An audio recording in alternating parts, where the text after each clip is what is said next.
ನಮಸ್ತೆ ಕರ್ನಾಟಕ ಸ್ನೇಹಿತರೆ, ಡ್ರೀಮ್11ಗೆ ಸಂಬಂಧಿಸಿದಂತೆ ಎರಡು ದೊಡ್ಡ ಅಪ್ಡೇಟ್ಗಳಿವೆ. ಸೊ ಈ ಒಂದು ವಿಷಯ ಕೇಳ್ತಾ ಇದ್ರೆ ನಿಮಗೆ ತುಂಬಾನೇ ಬೇಜಾರಾಗುತ್ತೆ ಅಂತ ಹೇಳ್ಬೋದು. ಸೊ ಈ ವಿಷಯನ ಉದ್ದಕ್ಕೆ ಹೇಳೋಕೆ ಹೋಗೋದಿಲ್ಲ, ಸ್ವಲ್ಪ ಕ್ಲಿಯರ್ ಆಗಿ ಹೇಳಿಬಿಡ್ತೀನಿ. ಯಾಕಂತ ಹೇಳಿದ್ರೆ ಈ ವಿಷಯದ ಬಗ್ಗೆ ನೋಡ್ತಾ ಹೋದ್ರೆ ಸ್ವಲ್ಪ ಕಸಿ ಬಿಸಿ ಅಂತ ಅನಿಸ್ತಾ ಇದೆ. ಸೊ ಹೇಳೋಕ್ಕೂ ಅಷ್ಟೊಂದು ಖುಷಿ ಇರೋದಿಲ್ಲ. ಯಾಕಂತ ಹೇಳಿದ್ರೆ ಡ್ರೀಮ್11 ಇಷ್ಟು ದಿನ ಕಾಯ್ತಾ ಇದ್ರಿ, ಬರ್ತದೆ ಅಂತ. ಇವಾಗ ಬರೋದು ಸ್ವಲ್ಪ ಕಷ್ಟ ಅಂತ ಅನಿಸ್ತಾ ಇದೆ. ಕೋರ್ಟ್ನಲ್ಲಿ ಕೇಸ್ ಏನಿದೆ ಅದು ಗೌರ್ಮೆಂಟ್ ಪರ ತೀರಾ ವಾಲಿದೆ ಅಂತ ಹೇಳ್ಬಹುದಾಗಿರ್ತದೆ. ಸೊ ಫ್ಯಾಂಟಸಿ ಹಬ್ಗಳ ಕತೆ ಇನ್ಮೇಲೆ ಅಷ್ಟಕ್ಕಷ್ಟೇ ಅಂತ ಅನಿಸ್ತಾ ಇದೆ.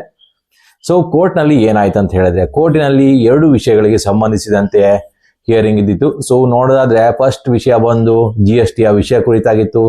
ಎರಡನೇ ವಿಷಯ ಬಂದು ರಾಜ್ಯಗಳಿಗೆ ಸಂಬಂಧಿಸಿದಂತೆ ಆಗಿತ್ತು, ಅವುಗಳ ಫಂಡಮೆಂಟಲ್ ರೈಟ್ಸ್ ಕುರಿತಾಗಿರ್ತದೆ.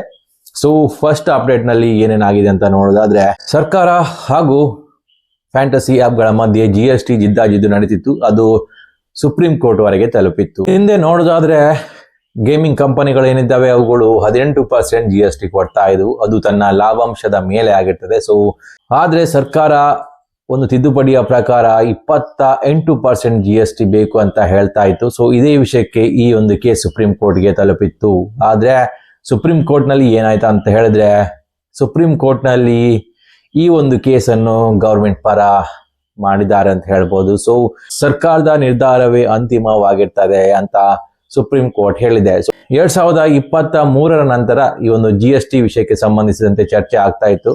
ಅದೇ ವಿಷಯ ಸುಪ್ರೀಂ ಕೋರ್ಟ್ ವರೆಗೆ ಹೋಗಿತ್ತು. ಸೊ ಇವಾಗ ಆ ಉಳಿದೆಲ್ಲ GST ಏನಿದೆ ಅದೆಲ್ಲವೂ ಕೂಡ ಗೇಮಿಂಗ್ ಕಂಪನಿಗಳು ಸರ್ಕಾರಕ್ಕೆ ನೀಡಬೇಕಾಗ್ತದೆ. ಸೊ ಅಂದಾಜಿಗೆ ಹೇಳೋದಾದ್ರೆ 1 ಲಕ್ಷ ಕೋಟಿಗಿಂತಲೂ ಅಧಿಕವಾಗಿದೆ ಅಂತೆ. ಸೊ ಈ ಒಂದು ಟ್ಯಾಕ್ಸ್ ಖಂಡಿತವಾಗಿಯೂ ಗೇಮಿಂಗ್ ಕಂಪನಿಗಳಿಗೆ ಭರಿಸಲಿಕ್ಕೆ ಆಗೋದಿಲ್ಲ. ಯಾಕಂತ ಹೇಳಿದ್ರೆ ಇವಾಗ ರಿಯಲ್ ಮನಿ ಗೇಮಿಂಗ್ ಎಲ್ಲವೂ ಕೂಡ ಬ್ಯಾನ್ ಆಗಿದೆ. ಸೊ ಅಂಥದ್ರಲ್ಲಿ ಈ ಒಂದು ಕಂಪನಿಗಳೇನಿದೆ ಇಷ್ಟೊಂದು ಮೊತ್ತದ ಟ್ಯಾಕ್ಸ್ ಖಂಡಿತವಾಗಿಯೂ ನೀಡಲು ಆಗುದಿಲ್ಲ. ಸೊ ಅವೆಲ್ಲವೂ ಕೂಡ ತಮ್ಮ ಶಟರ್ ಎಳಿತಾರೆ ಅಂತ ಹೇಳ್ಬೋದು. ಸೊ ಕಂಪನಿ ಶಾಶ್ವತವಾಗಿ ಮುಚ್ಚಿ ಹೋಗ್ತವೆ ಅಂತ ಹೇಳ್ಬಹುದಾಗಿರ್ತದೆ.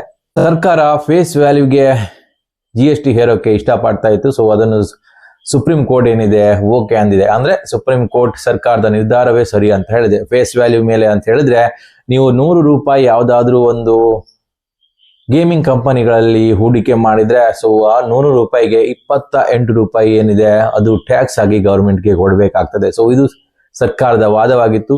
ಸೊ ಸುಪ್ರೀಂ ಕೋರ್ಟ್ ಏನ್ ಮಾಡಿದೆ, ಸರ್ಕಾರದ ವಾದವೇ ಸರಿ ಅಂತ ತೀರ್ಮಾನ ಮಾಡಿ ಸರ್ಕಾರದ ಪರ ಈ ಕೇಸನ್ನು ಮಾಡಿದೆ. ಸೊ ಇನ್ಮೇಲೆ ಗೇಮಿಂಗ್ ಕಂಪನಿಗಳಲ್ಲಿ ಈ ಟ್ಯಾಕ್ಸ್ ವಿಷಯಕ್ಕೆ ಸಂಬಂಧಿಸಿದಂತೆ ಇನ್ಮೇಲೆ ಚರ್ಚೆಯಾಗುವುದಿಲ್ಲ, ಇದು ಫೈನಲ್ ಅಂತ ಹೇಳಲಾಗ್ತಾ ಇದೆ. ಸೊ ಈ ಒಂದು GST ಕೇಸ್ ಏನಿದೆ ಅದರಲ್ಲಿ ಏನು ಹೇಳಲಾಗಿತ್ತು ಅಂತ ಹೇಳಿದ್ರೆ, ಯಾವುದೇ ಒಂದು ಸ್ಕಿಲ್ ಗೇಮ್ ಆಗಿರ್ಬೋದು, ಯಾವುದೇ ತರಹದ ಗೇಮಿಂಗ್ ಆಗಿರ್ಬೋದು, ಅದರಲ್ಲಿ ಮನಿ ಇನ್ವಾಲ್ವ್ ಆಗಿದ್ರೆ ಅದು ಬೆಟ್ಟಿಂಗ್ಗೆ ಸೇರ್ಪಡೆ ಆಗ್ತದೆ ಅಂತ ಇಲ್ಲಿ ಸುಪ್ರೀಂ ಕೋರ್ಟ್ ಒಪ್ಪಿಕೊಂಡಿದೆ. ಸೊ ಆ ಮೂಲಕ ನೋಡೋದಾದ್ರೆ ಪ್ರೋಗ ಅನ್ಬ್ಯಾನ್ ಸಂಬಂಧಿಸಿದ ಕೇಸ್ಗೆ ಒಂದು ಹೊಸ ಟ್ವಿಸ್ಟ್ ಸಿಕ್ಕಿದೆ ಅಂತ ಹೇಳ್ಬಹುದು. ಇದರಿಂದ ಸರ್ಕಾರದ ಕಡೆ ಕೇಸ್ ವಾಲಿದೆ ಅಂತ ಹೇಳ್ಬಹುದು. ಇಷ್ಟು ದಿನ 50-50 ಅಂತ ಹೇಳ್ತಾ ಇದ್ದಿದ್ದು ಇವಾಗ 99% ಸರ್ಕಾರದ ಕಡೆ ವಾಲಿದೆ ಅಂತ ಅನಿಸ್ತಾ ಇದೆ.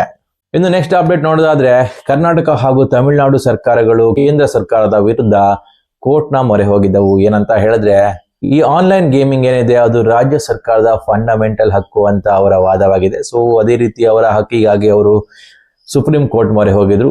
ಸುಪ್ರೀಂ ಕೋರ್ಟ್ ಏನಿದೆ ಇಲ್ಲಿ ರಾಜ್ಯ ಸರ್ಕಾರದ ವಾದವೇ ಸರಿ ಅಂತ ಹೇಳಿದೆ. ಯಾಕಂತ ಹೇಳಿದ್ರೆ ಈ ಆನ್ಲೈನ್ ಗೇಮಿಂಗ್ ಏನಿದೆ ಅದರ ರೆಗ್ಯುಲೇಷನ್ ಆಗಿರ್ಬೋದು, ಅದರ ಮೇಲೆ ಒಂದು ಕಾನೂನು ಮಾಡುವುದಾಗಿರ್ಬೋದು, ಇದೆಲ್ಲವೂ ಕೂಡ ರಾಜ್ಯ ಸರ್ಕಾರದ ಹಕ್ಕಾಗಿರ್ತದೆ ಅಂತ ಸುಪ್ರೀಂ ಕೋರ್ಟ್ ಹೇಳಿದೆ. ಸೊ ಒಂದ್ ವೇಳೆ ರಾಜ್ಯ ಸರ್ಕಾರ ಇಷ್ಟಪಟ್ರೆ ಇಂತಹ ಸ್ಕಿಲ್ ಗೇಮ್ ಏನಿದೆ ಅವುಗಳನ್ನು ಕೂಡ ರೆಗ್ಯುಲೇಟ್ ಮಾಡಬಹುದು, ಹಾಗೇನೆ ಬ್ಯಾನ್ ಕೂಡ ಮಾಡಬಹುದು, ಹಾಗೇನೆ ಅನ್ಬ್ಯಾನ್ ಕೂಡ ಮಾಡಬಹುದಾಗಿರ್ತದೆ ಅಂತ ಸುಪ್ರೀಂ ಕೋರ್ಟ್ ಹೇಳಿದೆ. ಇದೆಲ್ಲವೂ ಕೂಡ ರಾಜ್ಯ ಸರ್ಕಾರದ ಹಕ್ಕಿನಲ್ಲೇ ಇರ್ತದೆ ಅಂತ ಸುಪ್ರೀಂ ಕೋರ್ಟ್ ಒಪ್ಪಿಕೊಂಡಿದೆ. ಸೊ ಅದೇ ರೀತಿ ನೋಡೋದಾದ್ರೆ ತಮಿಳುನಾಡು ಹಾಗೂ ಕರ್ನಾಟಕ ಸರ್ಕಾರಗಳಿಗೆ ಜಯ ಸಿಕ್ಕಿದೆ ಅಂತ ಹೇಳ್ಬೋದು ಈ ಕೇಸಿನಲ್ಲಿ.